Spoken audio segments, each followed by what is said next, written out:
सन 1682 औरंगजेब की सेनाएं मध्य प्रदेश के किले पर कब्जा करने के लिए आगे बढ़ रही थी। किले के राजा को इस बात की सूचना थी। वो युद्ध के लिए तैयार बैठे थे, लेकिन एक दिन किले के दरवाजे पर कुछ महिलाओं ने दस्तक दी। उन महिलाओं ने कहा कि वो मुगलों के हरम से आई हैं और राजपूत महिलाओं से मिलना चाहती हैं। यह सुनकर राजा ने कुछ देर तक तो सोचा, लेकिन फिर किले के दरवाजे खोल दिए।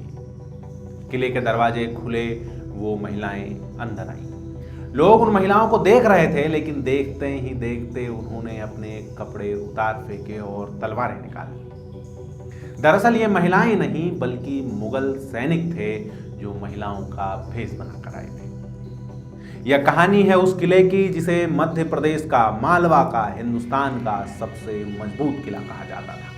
वो किला जिस पर कब्जा करने के लिए औरंगजेब के सैनिकों को महिलाओं का भेष बनना पड़ा। नमस्कार, मैं सौरभ कुमार, आप देख रहे हैं आयुध और हमारे आज के इस वीडियो में हम बात करेंगे रायसेन किले के ऐतिहासिक घटनाओं के विषय में।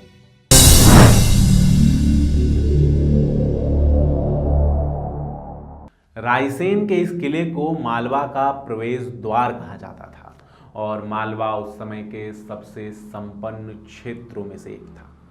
शायद यही कारण है कि दिल्ली में राज करने वाला कोई बादशाह हो या मुगल सुल्तान, सबकी नजर इस किले की तरफ थी। एक के बाद एक इस किले पर 14 से ज्यादा हमले हुए। इस किले ने एक नहीं दो बार अपने स्वाभिमान की रक्षा के लिए, अपनी सतीत्व की रक्षा के लिए आग में कूद जाने वाली उन वीरांगनाओं की चीखों को सुना है। हमारे आज के इस वीडियो में हम उन्हीं दो जौहर की कहानियों की बात करेंगे। सन 1532 गुजरात के सुल्तान बहादुर शाह की सेनाएं रायसेन की तरफ बढ़ रही थी। उनका उद्देश्य मालवा क्षेत्र पर कब्जा करना था। उन्होंने इसकी सूचना आसपास के राजे रजवाड़ों को भिजवा दी थी। बहादुर शाह की एक चिट्ठी रायसेन किले के सिलहादी के पास भी पहुंची। चिट्ठी में लिखा था कि सुल्तान उनसे मिलना चाहते हैं, बात करना चाहते हैं। सिलहादी सैनिकों की एक टुकड़ी के साथ बहादुर शाह से मिलने के लिए पहुंचे, लेकिन बहादुर शाह के दिमाग में कुछ और ही फरेब चल रहा था। धार में सिलहादी को गिरफ्तार कर लिया गया, उन्हें कैद कर लिया गया। जब उनके कैद की सूचना रायसेन के किले पर पहुंची तो जंग की तैयारियां शुरू हो गई। उनकी अनुपस्थिति में उनके छोटे भाई लक्ष्मण सिंह ने किले का दारोमदार अपने कंधे पर ले लिया। रायसेन के किले पर बैठे राजपूत सैनिकों के पास शौर्य तो बहुत था, लेकिन संख्या बल की कमी थी। इसी संख्या को लेने के लिए सिलहादी के छोटे बेटे 200 घुड़सवार सैनिकों के साथ चित्तौड़ के लिए निकले, लेकिन रास्ते में ही उनका सामना मुगल सैनिकों की बड़ी टुकड़ी से हुआ। भयंकर युद्ध हुआ, लेकिन उस युद्ध में सिलहादी के छोटे बेटे मारे गए। जब इसकी सूचना किले तक पहुंची तो किले में शोक का माहौल हो गया। किले में यह सूचना भी पहुंच रही थी कि धीरे धीरे बहादुर शाह की टुकड़ियां किले के सामने पहुंचती जा रही हैं। वो जानते थे कि उनके पास तोप के गोले हैं, उनके पास क्रूर सैनिक हैं, और वो इस बात से भी परिचित थे कि ये सैनिक कब्जा करने के बाद महिलाओं के साथ। जब ये बात सिलहादी की पत्नी रानी दुर्गावती को पता चली तो उन्होंने अपने सतीत्व और स्वाभिमान की रक्षा के लिए जौहर का मार्ग चुना। किले के बीच में लकड़ियां जमा की गईं और रानी दुर्गावती के साथ किले के रहने वाली तमाम महिलाओं ने अपना जौहर कर लिया। महिलाओं के जौहर के बाद राजपूत सैनिकों में क्रोध और भर गया। लक्ष्मण सिंह के नेतृत्व में 100 राजपूत सैनिक आगे आए, अपने घोड़े तैयार किए, तलवारों की धार चमकाई, अपने शरीर पर पीले रंग का कपड़ा डाला, मस्तक पर तिलक लगाया और वो हजारों की संख्या में आ रहे बहादुर शाह की सैनिक टुकड़ी से सामना करने के लिए निकल पड़े। किले के दरवाजे खुले और 100 राजपूत वीर हजारों सैनिकों के साथ टकरा रहे थे।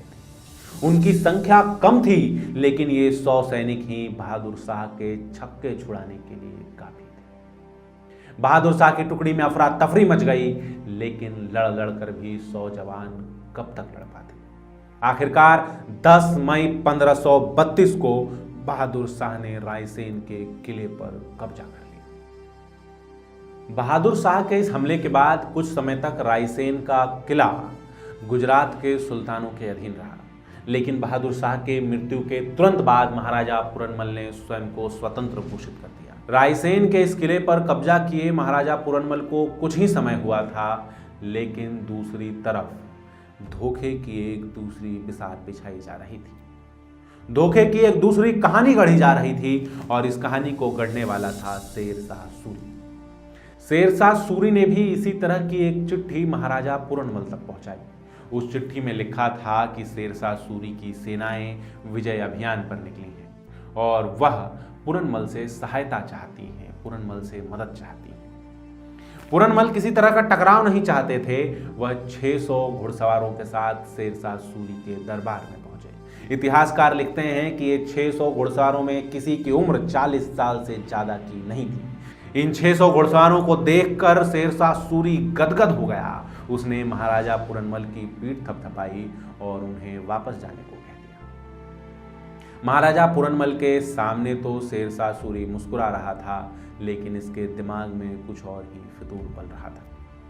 उसके दिमाग में कुछ और ही षड्यंत्र चल रहा था। महाराजा पूरनमल को किले पर पहुंचे कुछ ही हफ्ते हुए होंगे कि उन्हें सूचना मिली कि शेरशाह सूरी जलाल खान के साथ किले की तरफ बढ़ रहा है। उसकी सेनाएं किले के आसपास पहुंच चुकी हैं। अभी भी पूरनमल ने उनसे समझौता करने की कोशिश की। महाराजा पूरनमल ने 600 हाथी शेरशाह सूरी को भेजे कि वह इसको स्वीकार कर आगे बढ़ जाए, लेकिन शेरशाह सूरी इस किले पर कब्जा करना चाहता था। शेरशाह सूरी ने अफगान सैनिकों को बस सीज करने के लिए कहा। उसने बस किले की घेराबंदी की, किले पर कोई हमला नहीं किया। जब अफगान सैनिक बैठा करते थे तो वो राजपूत सैनिकों के शौर्य की बात किया करते थे। वो बात किया करते थे कि किस तरह वीर राजपूत सैनिकों के सामने कोई टिक नहीं सकता, किस तरह कोई उनका सामना करने की हिमाकत नहीं कर सकता। ये सब कहानियां शेरशाह सूरी तक भी पहुंच रही थी।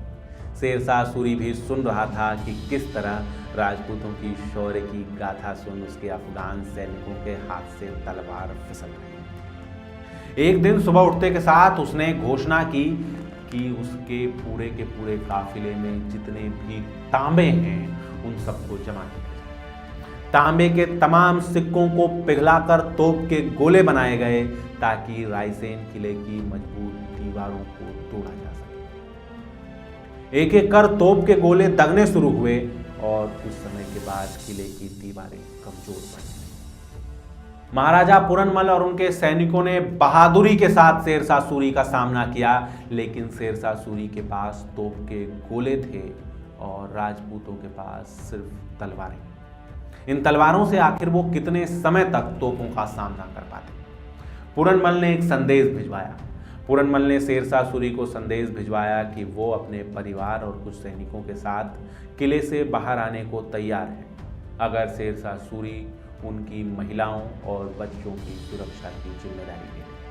पूरनमल अपने काफिले के साथ आगे बढ़ रहे थे, लेकिन एक दिन सुबह जब सोकर उठे तो उन्हें आहट मिली कि शेरशाह सूरी के सैनिक उनके काफिले को घेर रहे हैं। यह सूचना मिलते के साथ ही महाराजा पूरनमल ने अपनी तलवार उठाई और अपनी प्रिय, अपनी अर्धांगिनी, अपनी पत्नी रानी रत्नावती की गर्दन धड़ से अलग कर दी। पूरनमल नंगी तलवार लेकर बाहर आए और अपने सैनिकों से कहा कि शेरशाह सूरी के सैनिक हमला करने वाले हैं। महिलाओं के स्वाभिमान की रक्षा के लिए मैंने अपनी पत्नी की गर्दन काट दी है, तुम सब अपना मार्ग चुनो। वो सैनिक संख्या में कम थे, लेकिन फिर भी बहादुरी से लड़े। जब इसकी सूचना किले तक पहुंची तो किले में रह रही 700 से ज्यादा महिलाओं ने शेरशाह सूरी के सैनिकों के हाथ में जाने की जगह अपने प्राण दे दिए। किले में दूसरा जौहर हुआ और 700 महिलाओं ने आग की लपटों में कूदकर अपने प्राण दे दिए। इन महिलाओं के ऊपर तो शेरशाह सूरी के सैनिक कब्जा नहीं कर पाए, लेकिन पूरनमल की छोटी बेटी जरूर शेरशाह सूरी के सैनिकों के कब्जे में आ गई।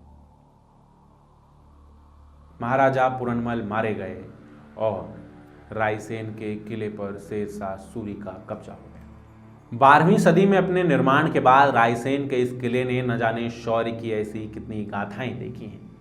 किले की इन दीवारों ने न जाने कितने आक्रांताओं की बहादुरी की परीक्षा ली है, उन्हें पसीने से लथपथ कर दिया है और लौट कर जाने को मजबूर कर दिया।